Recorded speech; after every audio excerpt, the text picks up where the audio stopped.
All right, welcome to episode 124 of Ring Take here. We're going to be making our crown jewel picks for this weekend in Perth, and then touching base on NXT TNA Showdown, which took place yesterday. So we'll be touching base on that and giving our picks for an WWE crown jewel. Join us. One, two, oh my gosh, so close. He kicked out. He kicked out. He kicked.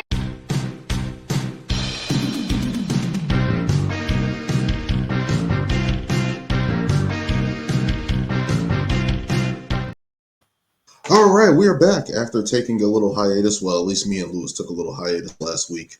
Brian filling in with a special episode of Brian versus the Dirt Sheets, going over last week's wrestling news. So again, Brian, thank you for doing that. And when things are in a down period, we're going to be trying to do that. I might be in the rotation next time doing that. When things are in a lull and on autopilot. But me and Lewis are back. We're here for a full episode 124, where we'll be making our crown jewel predictions, taking place this Saturday in Perth. Can't wait to watch it. Let's get into the match card here. A match that was recently announced, Roman Reigns versus Bronson Reed in a street fight. Roman Reigns making his return about a week ago, 2 weeks ago, and basically challenging the Tribal Thief again, this time in a street fight. What do you guys think of this build? What do you guys think of this match? And who do you guys have winning this encounter? All right, before we start, Dan, did we either one lose our old glasses or did we upgrade? No, these are an upgrade. Yeah. These are an upgrade. I know this is a shocker here, but these are an upgrade. So, yes, these are an upgrade. I did not take off the shades, ladies and gentlemen. These are just an upgrade. So, the new start here on episode 124. Nice. All right. You can go ahead, Lewis. For this match, I don't know. I'm not. It's kind of. I'm saying I'm not excited for it. Huh? It's kind of come out of nowhere. Mm-hmm. Yeah, but I mean, it makes sense, obviously, after how they took him out last time, and that's why Roman was gone. So obviously, it's his get back, which makes sense, and obviously, it's in Australia, which is where Bronson's from. So obviously, you got to have him on the card. It sucks because I feel like Bronson's going to lose just because, it's a PLE, and, after what they did to him, he's probably going to get the win back, but I hope it definitely highlights Bronson more. I don't know. This whole Vision group, it's not doing it for me. I feel like, I don't know. It's missing something. I don't know. It needs either somebody else or it needs, I don't know, how they highlight their characters a little bit more. It needs clear direction because there's a lot of moving parts. They're feuding with Roman. They're feuding with the Usos. They're feuding with LA Knight. They're feuding with CM Punk. Cody Rhodes now. They're going to SmackDown for whatever reason. But I think there's no complete storyline, and it's kind of all these moving parts, and we're just trying to figure out a clear pathway to go. And I think that's the problem with the Vision. Whereas at least when we had the Judgment Day, they were actually going after the title. They were actually going after a tag team. They were feuding with Edge. They were doing all these other things, but at least their clear viewpoint was an actual objective. We don't know the objective of the Vision, mainly because I think Braun Breaker and Bronson Reed have not gone after the tag titles like they should have. But I feel like there's no. You would think every faction wants to get all the gold. Wouldn't you think? That should be the clear objective, and the objective right now is just, hey, let's just feud with these guys. We're not going after anything, and just protect Seth with the title. And it's like we've had that in the past, we've had that in other groups, but it's like even all the way down to DX, NWO, fucking Evolution, whatever faction you think of, they at least went after titles. Like that was the goal. That was the power play that they try to play. And it's like there's no power play right now, which is a shame. Yeah. And it's crazy to think that legit Judgment Day has like half the titles and they haven't collided with them not one bit at all. Dominic Mysterio is not even No, on the card. let's just go. They're Let's not go even on the fight card this Punk. weekend. Let's fight Cody. You're right. Yeah, they got like 3/4 of the gold. Yeah, I didn't even think about that shit. Yeah, And they're not even on the card. yeah, Not even on the card. not even on the Yeah. card. Yeah, so Luz, I'm actually gonna disagree. I actually think that Bronson Reed kind of needs a win at this point.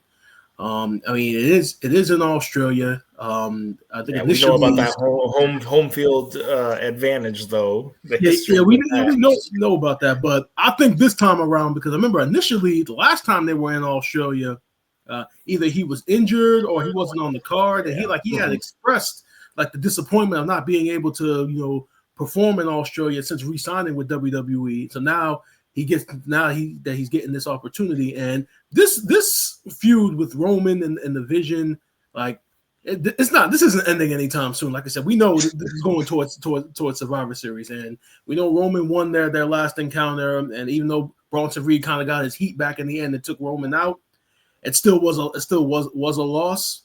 And I've seen reports that this might be the main event because of Bronson Reed being in Australia and because it's Roman Reigns. I mean, it's possible. Whoa. Lewis, your man is No, getting the you main can't. event.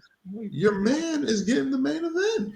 Oh, no, I'm not knocking it, but you've been building up this whole Cody thing, and especially with Seth Rollins, the way he was talking on Monday, you're not going to have that as a main event. That makes no sense. I agree. I mean, I agree, but I will say this much though: if Roman and Bronson are main eventing, then there is a chance that Brock Lesnar did take that flight to Australia. But for what reason, though? It's a favor to Heyman. It's a favor to Paul Heyman, and like I said, they've been also been telling the story between like Seth and Paul about like who really is in control, so to say. Like Cody called Seth out about that. So, and Paul Heyman, he even in a sense challenged Seth Rollins' manhood for this matchup against Cody Rhodes, saying that, hey, if you don't beat him, then I'm really gonna start questioning why I chose you over Roman Reigns. So, there's that. But I'm gonna go with Bronson Reed. Like I said, and plus, and regardless of everything, he does.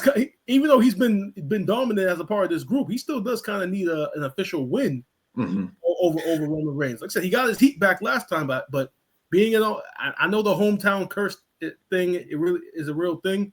But in this case, I think because of how serious things have gotten between him and Roman, I think they're gonna go Bronson Reed. And like I said, they do this whole 50-50 thing all the time.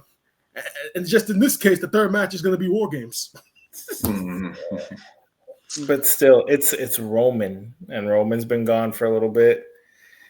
I don't know. I feel like it's a common thread where like Roman wins at the PLE, gets taken out on like Raw. The next PLE he's going to win again. Roman has been taken out 3 times this year.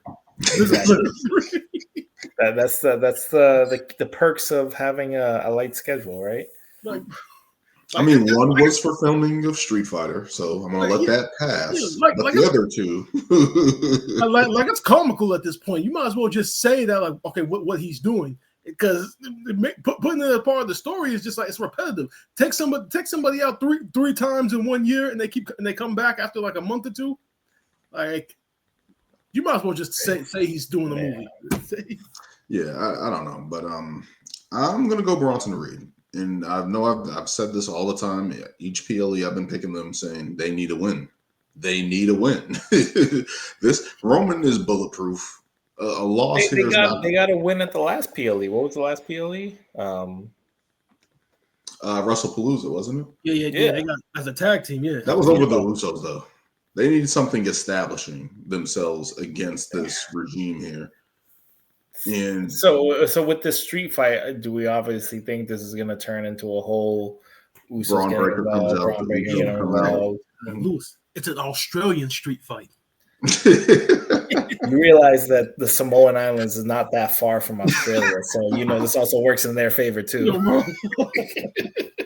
So Solo and my family tree is going to show up with another Samoan. Could you imagine a giant megafied unified bloodline just like all just decide to get together and then they just take the gold from everybody on every brand and that's the dynasty. No, chill out, because that was the case, they'd be the Don Callis family. No.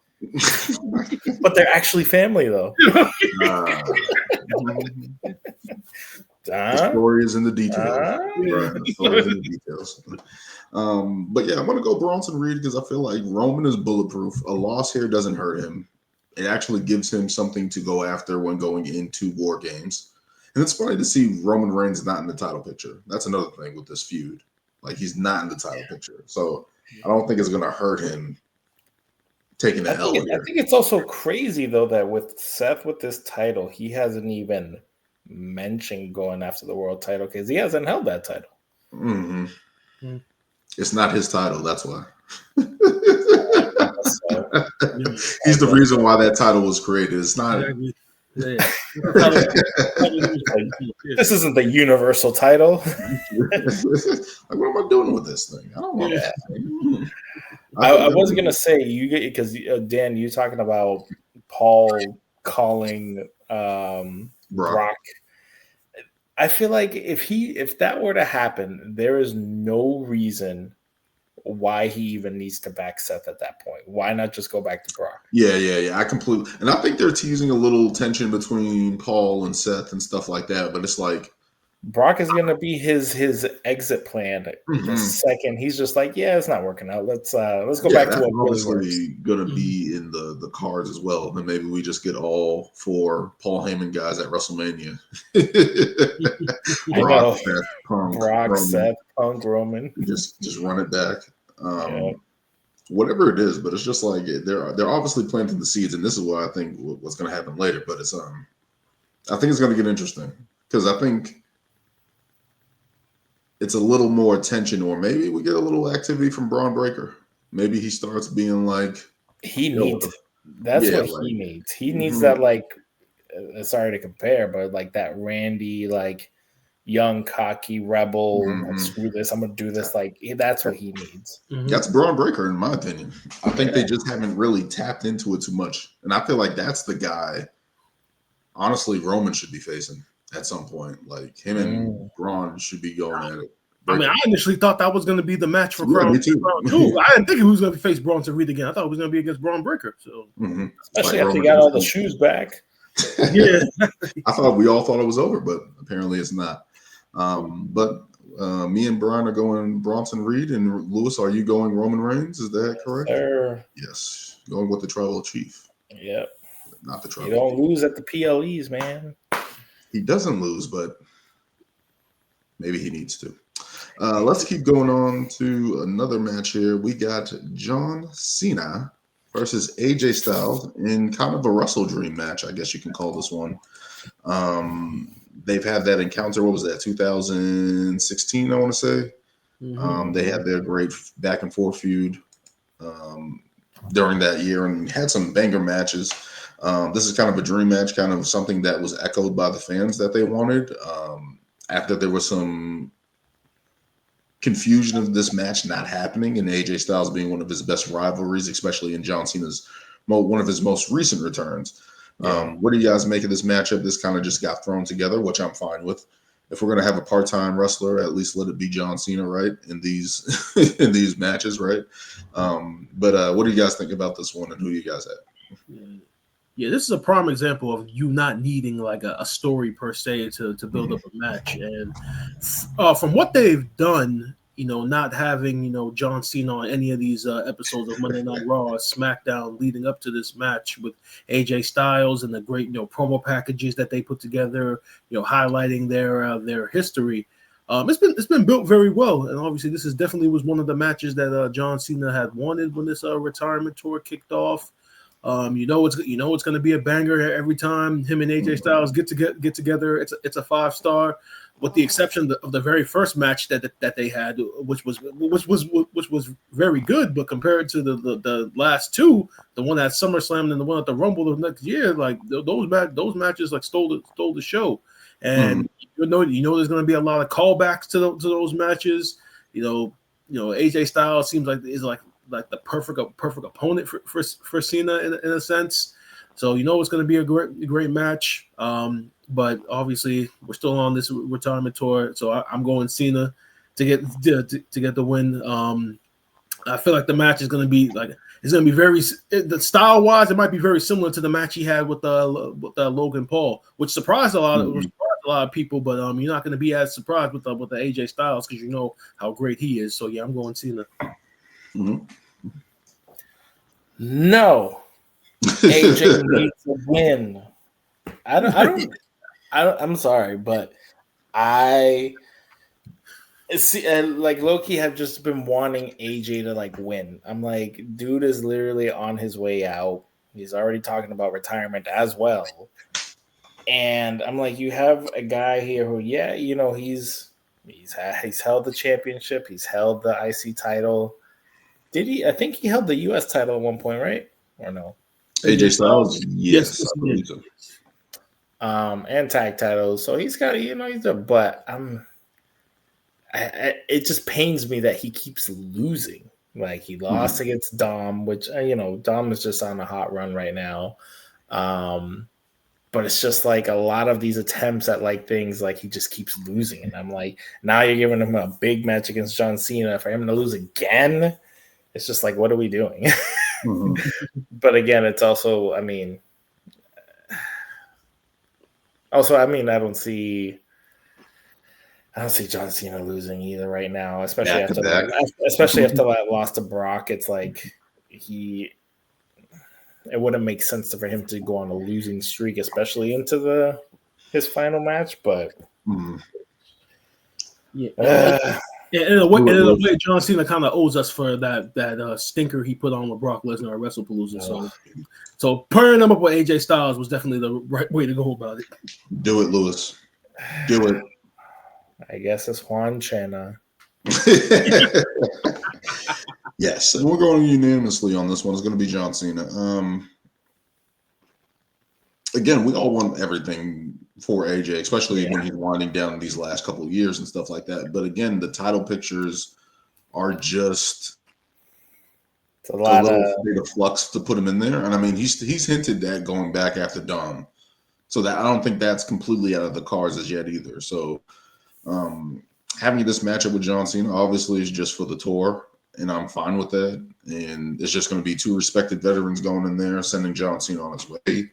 I wish AJ Styles can come. I hope AJ Styles come out of this going after gold again, going after the Intercontinental title. Maybe even challenging Seth Rollins. I want to see that.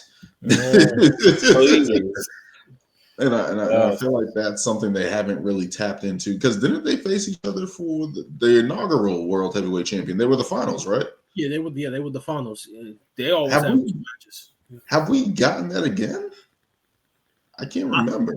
I believe we've gotten that match twice. There was the World Heavyweight title. I think they had a match together for the title, maybe during the pandemic. I don't remember, but they definitely have gone at it a couple of times. Okay, but it's like, damn, like, why hasn't that been? There's so many matches on all these storylines again being tied up with the bloodline, being tied up with all this other stuff. It's just like, you figure AJ would be in these other title matches and stuff like that, and getting those opportunities in, and we all been wanting him to get a run. We wanted Randy to get a run. Yeah. We wanted a lot of people to get a run, and it's just like there's not a lot of room for whatever storytelling they're doing right now to play that in the cards. But to get back to this match, I think it's going to be a great match. I think John Cena, again, as Brian said, owes us for that WrestlePalooza letdown there with Suplex City. But I think AJ Styles is going to have a valiant performance, and hopefully this propels him into, even in a loss, even in a defeat, propels him into a title picture at some point, either the Intercontinental title world title, whatever the case may be, get him back in the title picture. But yeah, we're all going John Cena. Mm-hmm. Let's continue to move on to another feud here. Rhea Ripley, Io Sky take on the Kabuki Warriors, Asuka and Kairi Sane. This has been going on for about a couple months now, but we finally got the heel turn with Asuka and Kairi Sane against Io and Rhea Ripley. What do you guys make of this matchup, this build, and who do you guys having coming out of Perth? So I actually talked about this match on the special edition of Brian versus the Dirt Sheet. I talked specifically about the segment of Raw last week where Asuka officially turned heel and misted Io Sky, and how Io then came out and tried to express her disappointment and stuff. And I said, I think I made the joke that thank God Io was so great at wrestling because she's not the best actress in the world. But like I said, that's just a nitpick. But as far as this actual story goes, I mean, it's a pretty straightforward story. You remember when Asuka recorded that? I think it was on Instagram when she recorded that video, kind of like explaining like her and Io's history together in Japan and how she was responsible for bringing her and Kairi Sane to the WWE. I actually went back and watched that video recently, hearing her, speaking English, try to compare it to where we are now. And it's just like, it really is a deep story that I hope that in the coming tapped into a lot more. They tapped into a little bit more. Now, I know that they did backstage promo with just Asuka and Kairi Sane, both with Asuka kind of, going into that story. But I'm going with the Kabuki Warriors here because I just feel like it really is too early for Rhea and Io to kind of come out on top. I know that they're the top of the women's division, and we are in Australia, so it is as Rhea Ripley. It is kind of his Rhea Ripley country, but I just feel as though in this case the Kabuki Warriors kind of need to win a little bit more to kind of push this story forward. Because realistically, this story is not over until we get Io and Asuka one on one, and then Io eventually gets the win. I feel like because she's still in the phase of this story where she's still like shocked that she's no longer connected with them anymore, and that's her family. And even though she may say that she's moved on from them, when it comes to the match, that I feel like she's gonna hesitate at some point, and they're gonna take advantage of it. So I gotta go with the Kabuki Warriors. Yeah, I'm gonna go the same as well. Just because they just turned heel, I don't see them really losing right now and losing that momentum. But I don't know. There's something with this story where I feel like I don't know if it's either gonna be. Or it could not even nothing happen. I don't know. But there's just something about, I don't know, this whole like Rhea Io relationship where it's just like, I don't know why I have this feeling that either like one of them's gonna turn on each other. Either Io is gonna be like, no, that's my family, screw you, I'm going back to them, or Rhea's gonna be like, yeah, the hell with all you. You ain't got me either. I don't know. I feel something like that happening, but because I don't know, I don't just see this just being a straight tag match where they just win and like that's it. But I don't know. That's kind of just me. I'm gonna go to the Kabuki Warriors as well, just because I think they need that win. Yeah. I know this is it might be sacrilegious to say Rhea Ripley's going to lose in Australia. I know that might be the the craziest thing ever. I mean, that's down there before though. I mean, that would be the balance. Have her lose in Australia and have Bronson Reed win. You gotta get one of them. One of them has to win. Well, one or two of them has to win. They both can't lose in Australia. Yeah. But I think the ultimate storyline is that Kairi Sane is going to end up being the one that gets the most shine out of all this because she's the one getting berated by Asuka. Kairi, all that stuff. Doing that. just as an aside, Kairi Sane is going to be like the biggest babyface ever. Eventually, Yes. when she gets tired of all the bullying and stuff, because Asuka as a heel has been doing a magnificent job to the point where you're starting to feel bad for Kairi. and like Kairi Sane, her facial expressions, the sadness, the frustration, like she's selling it very well. So eventually when she gets tired of it, the crowd is gonna love her. Yeah. So I'm hoping that they give her a lot of shine in doing that. With that, what was I going to say? I lost my train of thought. But yeah, I think eventually the storyline is going to be Kairi standing up to Asuka at some point, and maybe she has the support of EO behind that. Maybe it all circles back, or whatever the case may be. But as I said, I've said before a long time ago too, I think Rhea Ripley should be heel at some point because all these women on Raw kind of don't have anything to fear or to chase, really, because Stephanie Vaquer is the champion and she kind of is just in limbo a little bit here, even though she's going to be challenging for the Crown Jewel Championship. But everybody else is kind of in flux. Yeah, she doesn't really have anybody going after her right now because of all this. EO and Rhea is kind of a respect thing, so okay, that's fine, whatever. But it's like everyone else on the roster, it's kind of just like, where are they going? What are they doing? And now we have this Asuka versus EO type thing, which I like and I'm intrigued by, and I hope they do. So if we can get that legitimately in a big time feud match, I'm fine with that. But I just think there's more meat on the bone with the Kabuki Warriors, especially going down the line. And hopefully something happens here. Hopefully they can make something happen where we care and are invested in this. I don't know what the idea is to going into War Games or Survivor Series. I don't know if they're going to put all these women in Survivor Series or whatever the case may be, but it just makes more sense for Asuka and Kairi to get the win here. I don't see. Rhea and EO have been bangers for years now. They got to lose at some point. They got to give a little shine to the other women on the roster. So we are all going the Kabuki Warriors. Yep. Let's keep moving on to our first Crown Jewel match of the night for the championship. Stephanie Vaquer, I can't do the R thing that she said in her interview. I can't do that. But Stephanie Vaquer versus Tiffany Stratton for the Women's Crown Jewel Championship.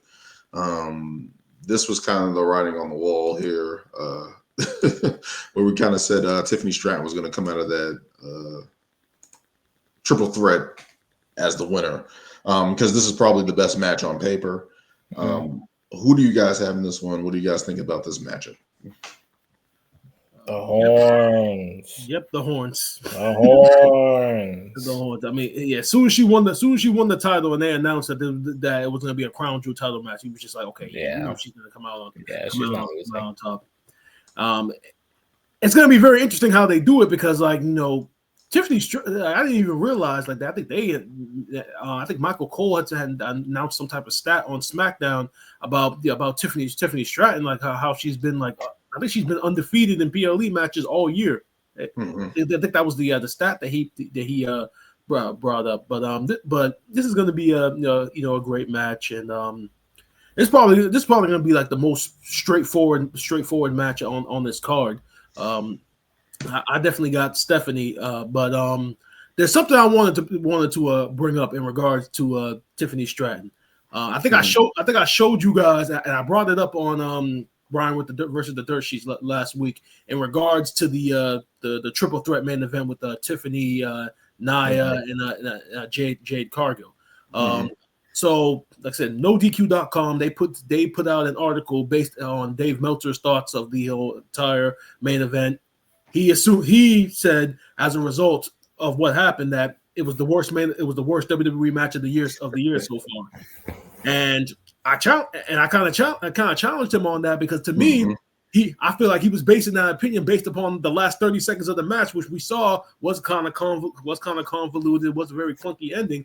But I felt that those last 30 seconds don't take away from the overall physicality of the match, and I pretty much called him out on it, and he pretty much said that his opinion was based upon the entire match, and he challenged me to essentially come up with other matches that were worse. And I think I named like one off the top of my head, which was Becky versus Nikki Bella from Clash in Paris.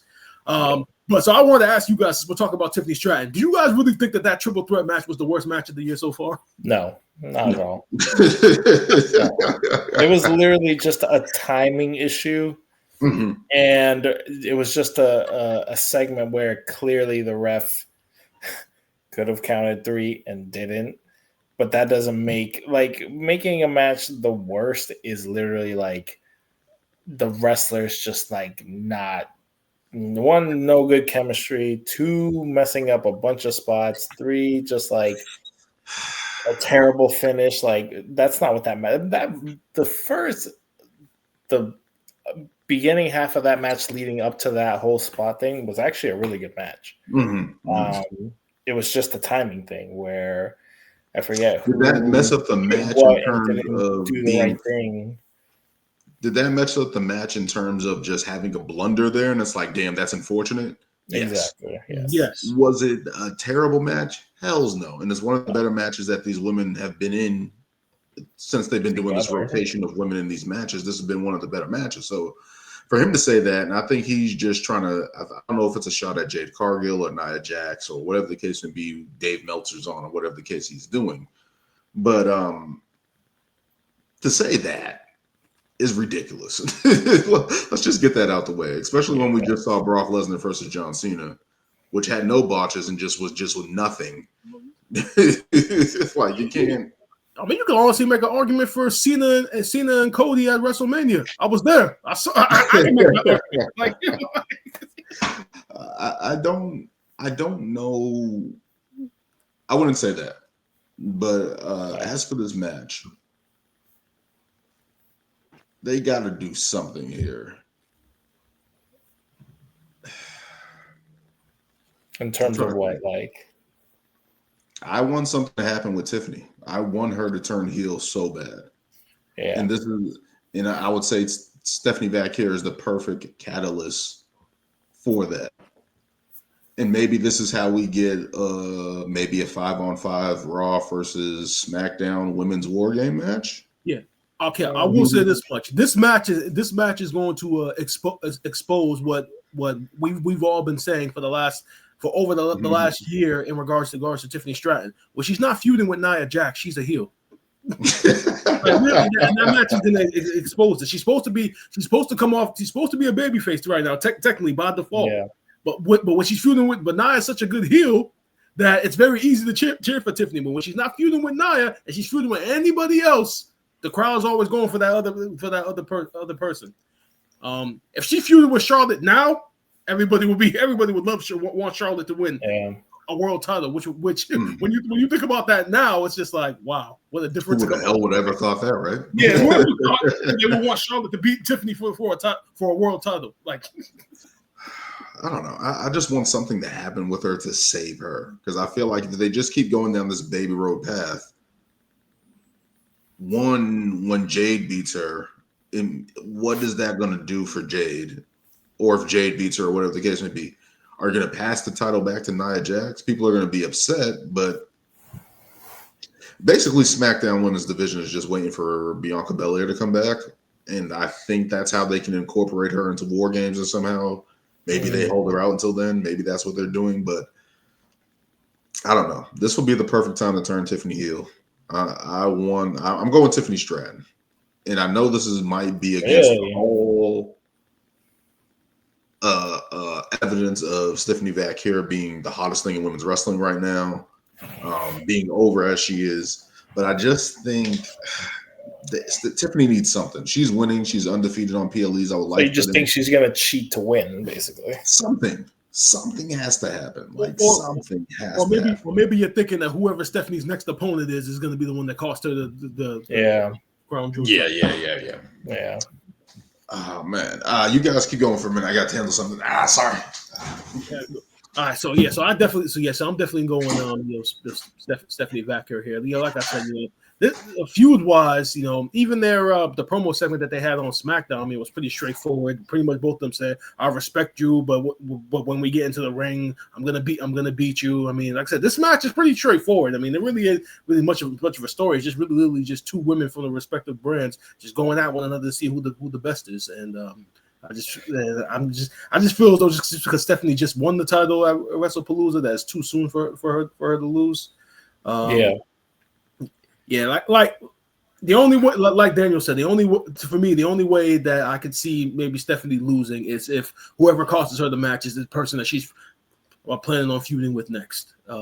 Yeah, and I think that could actually, like, if Rhea and Io lose, I think that Rhea probably should be the one to come and scream. Because didn't Stephanie went and talked to a few people on Raw prior, like, because I know she talked to a few people like, oh, like, I'm here, I'm the champ, this and this and that, but I'm forgetting who she actually I'm trying to remember approached. who. I know she approached Tiffany on SmackDown, I believe. Jade, Nia. Oh, that was all on SmackDown. That's what it was. That was when the contract. Why do I feel like she approached somebody on Raw? I'm not remembering.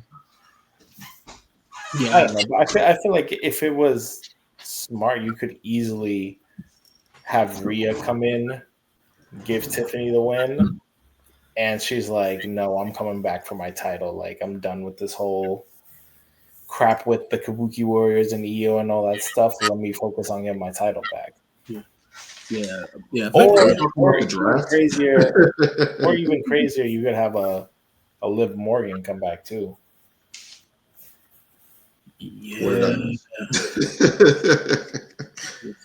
The Judgment Day sorely needs a spark. So we need Liv Morgan.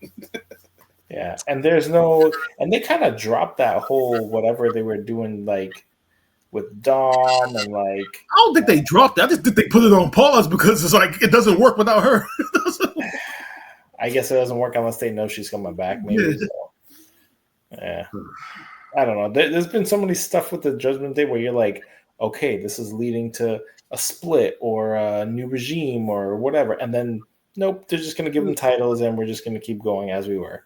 Yeah. I'm like, what is this group like doing? I don't get. And like right now, obviously there's all the stuff with Dom, but it's like something's gonna happen. Like, Jesus Christ, they can't just keep holding all the gold and nobody's going after them. Yeah, it's weird with the Judgment Day. But you guys are going Stephanie back here. I'm going Tiffany Stratton. I'm the oddball out on that one. I just think they need to do something with her, and this is a chance for them to do it against one of the hottest baby faces in wrestling. Like, this is the time to make something happen. But who knows? Let's get into our next match, our final match, prediction, I should say. Cody Rhodes versus Seth Rollins for the men's Crown Jewel Championship. Who do you guys have in this one? All right, so I just want to say the promo package that they've done for this match with part 1, part 2, how the feud started with the Cody coming back to WWE, to the part that we just saw on Monday Night Raw about how they became allies to bring down the bloodline. Like when you hear Seth's reasoning, for his like frustration towards Cody, it all goes back to when he decided to team up with Roman Reigns. Very reminiscent of the same thing that Kevin Owens, turned on Cody Rhodes for. And I like stories where I love the stories where the not only, I think I mentioned it, a couple weeks ago, the stories where babyface kind of makes the heel think that he's not that good enough. But I also love when the heel actually has a point. When you think about it, everything that they went through to get the bloodline, to get the title off of Roman Reigns, and to bring the bloodline down, for then Cody, even though under different circumstances, to team up with Roman again. That's very understandable for Seth Rollins as a character to be frustrated with that after everything they had been through together. So I love that package that they did. Like then Seth again on Monday Night Raw, continuing the whole, I need to beat him, having doubt. Even on SmackDown at the very end, when Paul Heyman tells him like, don't run in the ring and go after Cody, he goes after him. Cody gets the better of him. So you can just tell Cody's in his head. And then again on Raw, he's backstage. Becky's talking. he has his head down, looking at the watch again. Mm-hmm. And then that's when he starts talking to Paul Heyman, and then Paul Heyman tells him, "Oh, you need to beat him, because if you don't beat him, I'm going to start questioning why I chose you over Roman Reigns." Like that's that great storytelling. So, but Seth is due for a win against Cody now at this point. Like it was 3-0. Like he's due for a win. I know we talk about the whole Brock Lesnar part of it. Thinking about it, I actually don't think Brock is going to be Brock Lesnar. I think we're finally going to get the Randy Orton heel turn. Because that'd be nice. That would be unexpected, and that would be nice. With Paul Heyman's promo, pretty much talking to Randy Orton and Cody when they were both in the ring, and Paul did allude to the fact that Cody's champion and Randy Orton is not, and trying to get into Randy's head. So they've teased it. So if Randy turns and Seth is the reason why that if Randy turns and Seth wins. I mean, it would make sense. I mean, we've been calling for this Randy Orton heel turn for how long now? Like they've been teasing it. I think like they had that King of the Ring match against one another. And we thought it was going to happen then. We thought we might get it at SummerSlam. Like the whole Randy Orton and Cody Rhodes dynamic. I think it needs to happen sooner than later now. I mean, they've been building towards it. They might as well. So I'm going with Seth Rollins. Yeah. I'm gonna go Seth as well, and obviously because Cody doesn't need another Saudi belt or whatever, or crown jewel belt again, because it doesn't really mean anything. But obviously the whole point it means something to the people of Saudi Arabia, Lewis. Let's not be disrespectful. So we get to see it once a year. Like they haven't even showed the belt. They're saying that it's the championship ring they're competing for. Anywho,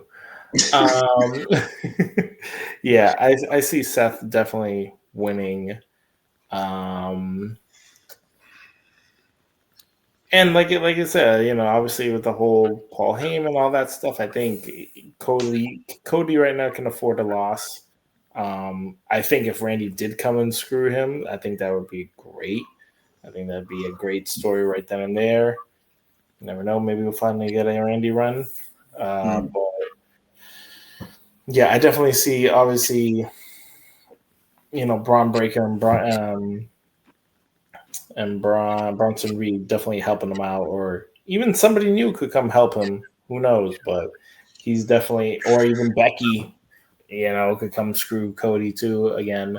Because obviously you have that factor in his back pocket now too. So there's a lot of possibilities that could happen with Seth winning. And I think that's what's going to happen. Am I going to pick Seth Rollins? Yes, you are. Come on now. Why does Cody need 2 damn Saudi rings? Why does Cody need another win over Seth at this point? He's 0-3 against Cody Rhodes. Exactly. That stat alone just tells you that he's going to win this match. Yeah. As bad as I want that a lot. As bad as I want to pick Cody Rhodes, I'm going to have to go Seth Rollins. Yeah. And I don't think we're going to get a Randy Orton heel turn just yet. Because it's right there. We do agree that it's coming though, right? Oh yeah, it should happen. It has to. I don't even think this is the thing. I don't even think it has to be a heel turn. I think it could just be a straight up, I want a title shot. Like I am championship material. I should be the challenger. You're giving all these other people challenges. You're giving all these other people opportunities and stuff like that. I want my shot. Like I don't think it has to be a heel turn for Randy. I think that's what everybody wants because we miss skinhead psychopath Randy. But American History X Randy. I think it could just be a mutual respect thing. I don't think it has to be a punting people in the head. Yeah. I don't think we need that Randy Orton, even though they have alluded to the punt and him doing stuff like that and him looking at the belt. Again, a lot of people have looked at the belt. They had Jey Uso looking at Cody's belt too. So a lot of stuff, moving parts here. Seth needs a win. And I don't even know if Cody Rhodes was going to win. It could be something like Seth tries to be honorable and tries to win it on his own, tells the division to back off, and then ends up getting the cause. That's how I can see it happening.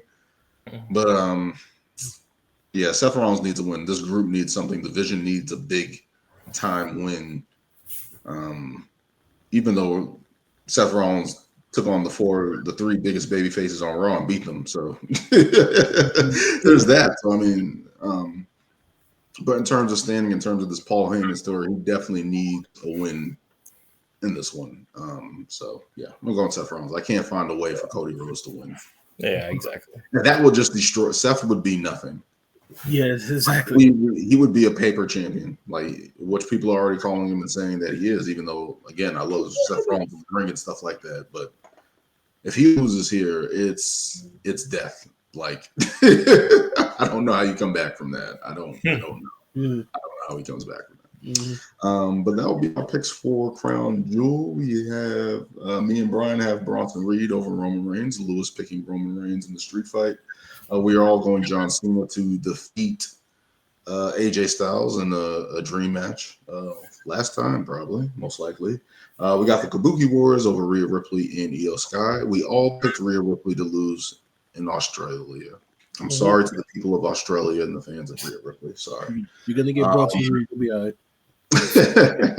You guys are going to Stephanie Vaquer over Tiffany Stratton. I'm being the oddball and picking Tiffany Stratton. And we all picked Seth Rollins to be the Crown Jewel champion 2025. So those are our picks for Crown Jewel. Let's get into, before we get out of here, NXT TNA versus Showdown. This has been building over the past, ever since this partnership has been announced. Let's just get some quick notes over the show. What did you guys think about the show? Obviously, the North American title match between Ethan Page and Mustafa, returning Mustafa Ali. To Not WWE. just Ali. Is it just Ali? Is it Mustafa Ali? Yep. Yeah. But what did you guys think about that, especially that match? Because that match stood out tremendously. Well, I just saw that match, and that match was amazing. You know what's funny?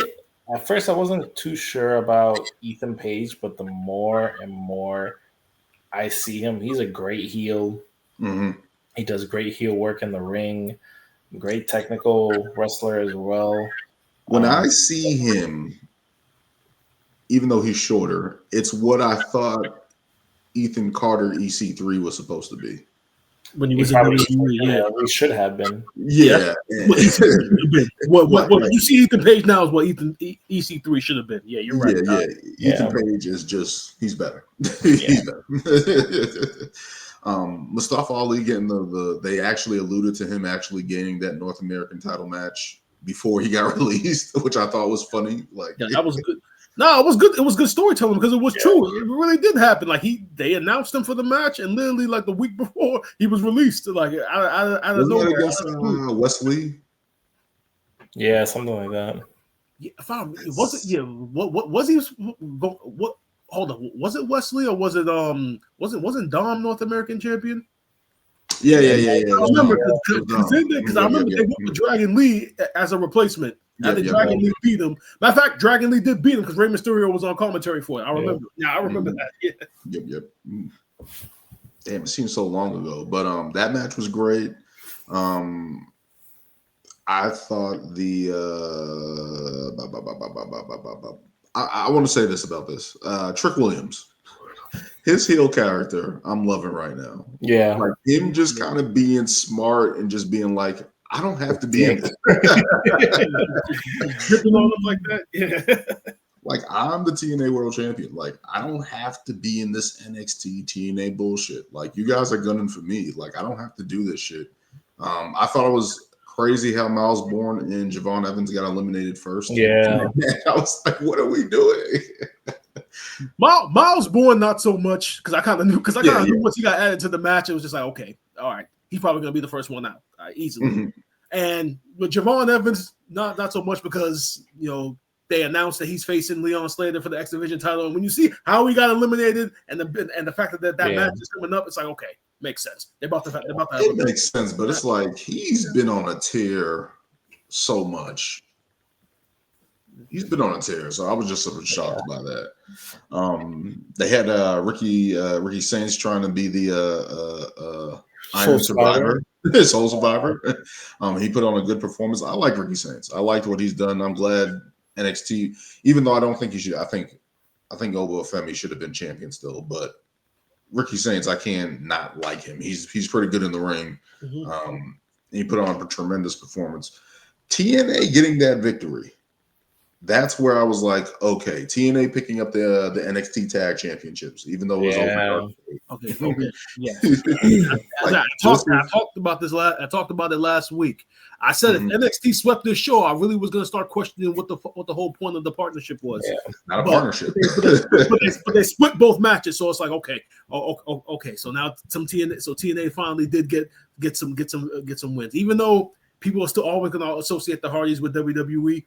Still, they are TNA talent. But that surprised me. I didn't think that the Hardys were going to win that match because I just thought that, with this match with the Dudleys coming up, the names kind of sell the match. You don't need titles involved. It's a table match. You don't need the titles.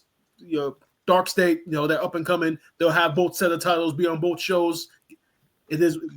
I thought it made more sense for Dark State to win. So I thought that was surprising. And then I want to go ahead, Louis. I said, how dare you try and put Dark State over the Hardys? I'm sorry, but I'm not a fan of Dark I'm not afraid of what is it, Retribution 2.0? 3.0. It's not even that. I see. People need to give Dark State a chance. I get it. I get it. Like I said before, it's three guys who are exactly the same, and then the other dude. He's the only one who has character, but he also doesn't know. Yeah. What's his name? Saquon Sugars. Yeah, I believe that's his name. He's the only one. Yeah, he's the X factor of that group. Exactly. He's not in that group. Nobody gives a shit about them. Exactly. He's the only one that stands out of that group, and if they lose him, they're done. Yeah. But at the same time, I think he doesn't know how to hone it in yet. He's just kind of like a bunch of energy and they're just like screaming, yelling, whatever. But I'm like, this group, if anything, if they didn't talk and they just came out and attacked people, would probably be way better. But they're trying to more with this group, as you're saying. Yeah, exactly. Honestly, you could have easily gone if you really wanted to this be like the Shield, have them come out, not say anything, just attack and do it over and over again. No, don't explain motives until way later. But you've seen some of the characters, one of them was really dumb, the other two are the same character, and then it's just Saquon Sugar. So I'm like, I don't get this group at all.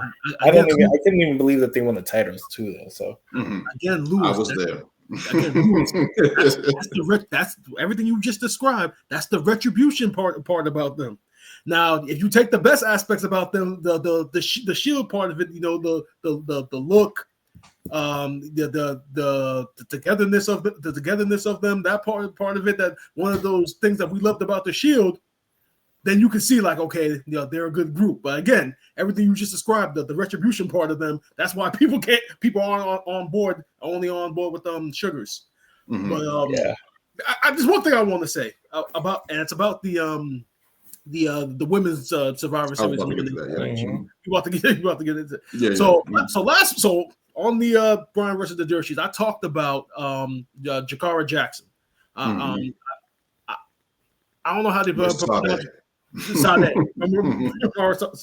And I talked about how in her run in TNA so far, based upon things that I've seen, she's really trying to make NXT regret releasing her in the first place. Don't do it, Brian. And then she had that moment in the match where I was just like, damn, everything I just said doesn't mean a damn thing now. And the thing about it is, I know people make, like I said, we've never been in the ring, so we don't know about making mistakes and all that stuff. But I just know how motherfuckers are on social media. They're gonna take that one botch of her missing that moonsault, and they're gonna just take away all the progress that she made. That's what I was afraid of when I saw it, because just like I hyped her up, I said she was great. But now that's happened, now people are just gonna take that one clip and then just say, "Oh, everything you're saying is full of shit." Now, because look what she just did. That's the only reason why I was disappointed by it. Because now she overshot it, but she still was able to pull it off. So I don't think that was a big. That wasn't like what happened in Triple Threat on SmackDown, botch, but it was we've seen Charlotte Flair overshot her moonsault for a decade now. Oh, yeah. It happens. Charlotte. Right? It happens, people. It happens. But no, I thought that was a good match. I thought it was shocking that they let her eliminate Jada Parker. But I'm surprised Lash Legend wasn't in this match. I know she lost that match. I felt like that would have been a pretty good callback to that. But what, now I think about it, what is good with the booking of Jada Parker? I didn't think that she would be the first one out. And then she's hot. Yeah, exactly. Really up and down. She was the first one eliminated. I'm just like, what are we doing? You think she's one that's desperately needs some wins.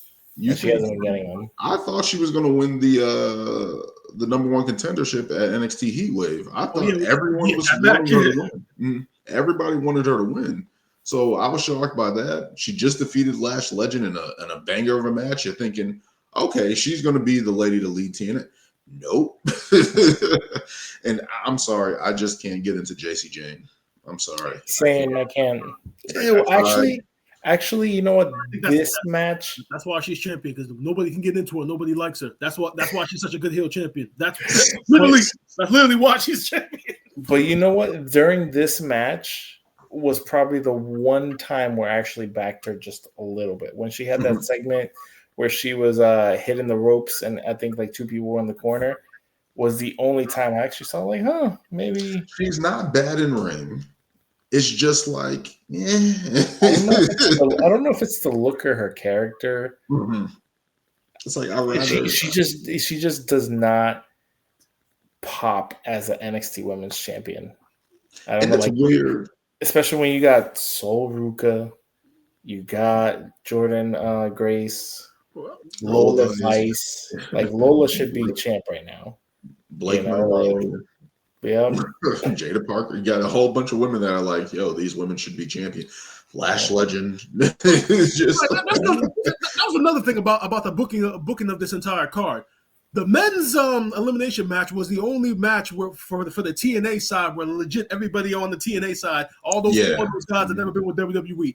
Every other match was all ex-WWE talent, especially on the women's Survivor Series elimination. You had the Iconics, you had Kalani Jordan, and then you had Jakara Jackson. So it was just like, yo, it's all ex-WWE, which I thought was hilarious. I'm Kalani Jordan on TNA. She's an NXT wrestler who won a TNA title. Why is she on Team TNA? I didn't understand that. Well, see, I can understand probably why they did that. Because you got to remember, they lost Ash by Elegance and Marsha Slamovich in literally 1 week. Yeah. Because of Marsha's domestic abuse allegation. What's the shorty's name? Elegance had to give up the title. They literally lost their two of their top women just like that. So it's like they had what's the shorty's name? I can't remember her name. Zaya Lee. That's how I remember. Yeah. Why isn't she in the match? Why didn't she win the title? I asked that. Why didn't she win the title? But then again, if she won the title, it would have been the same argument we're having right now. Another ex-WWE. But at least she was in TNA. At least she would be representing TNA. So I don't know. But I thought it was a pretty good show. I was glad to see TNA actually get some wins and actually look respectable. So there's that. Now that TNA match at Bound for Glory is for the TNA Tag Team Championships and the NXT Championships. So that's another added wrinkle into that. I'm still interested to see what happens with this NXT TNA Showdown. I think this partnership's going to continue. I'm really interested because at least Santana or Moose have to get that title back for TNA at some point. Yeah. Right. It's definitely going to be it needs to be Santana. Like it needs to be Santana. The fact that they placed him now as like the face of TNA now, and when you think back to the fact that like literally like 5 years ago he was in the inner circle with Jericho and all of them, and a tag team with Ortiz, and now he's the face of TNA about to win the TNA World Title. It's crazy when you think about it. Yeah. I was thinking about the members of LAX and TNA. I'm trying to remember. It was Hernandez and Homicide. Okay, he came later on. That's why he came later on with the with the Ortiz and with the Conan. Yeah, that was way later. But I'm hoping that TNA gets some type of shine from this at some point. But I thought it was a pretty good show. I like when they do these little and let me say this before we get off. TNA looked a lot better in this one than they did. For sure. I just want to get that. This is how a partnership should work. That's how. No, see the result of that show. Okay, that's give and take. That's how a partnership works. They literally split both matches. All right, perfect. All right, now TNA looks viable because in the weeks leading up to this, everybody was just saying like, TNA ain't it. You guys are expecting TNA to be the number 2 promotion in the world. Nah, after leading up to this, of course we do. Match. I just hope they just do it right. But we'll see what happens. And Joe Hendry was the special guest referee, which is interesting because we're trying to figure out if he's going to WWE as yet. But we'll see what happens. Yeah, but that was smart though. With him as the special guest referee and then Jordan Grace as the referee for the women's match, that was perfect. Because they both kind of like 1 foot in, 1 foot out. Even though Jordan Grace is WWE now, I mean, she's still synonymous with the TNA. So. It was perfect, and then Joe Hendry, vice versa. He's synonymous with TNA, and we don't even know if he's officially a WWE superstar now. I mean, the way he's been featured, you would think he signed with WWE, but we don't know. He's still with TNA. Like, it's weird. Oh man, but that was a good show, guys. Don't forget to follow Ring Takes on X. That's been buzzing. We're getting comments from Dave Meltzer now, so check us out on X. Thank you, Brian, for leading the charge on that. Don't forget to like, comment, and subscribe on the YouTube and the TikToks and the Instagrams at Ring Takes. You can find us there, and we'll pick it up after Crown Jewel, and we'll see what crazy more news we have in the world of wrestling this upcoming week. So thank you all for joining us. Thank you all for watching, listening, subscribing, liking, commenting. Can't say that enough. Thank you to you guys as well. But I bid you adieu. Always kick out on 2. What?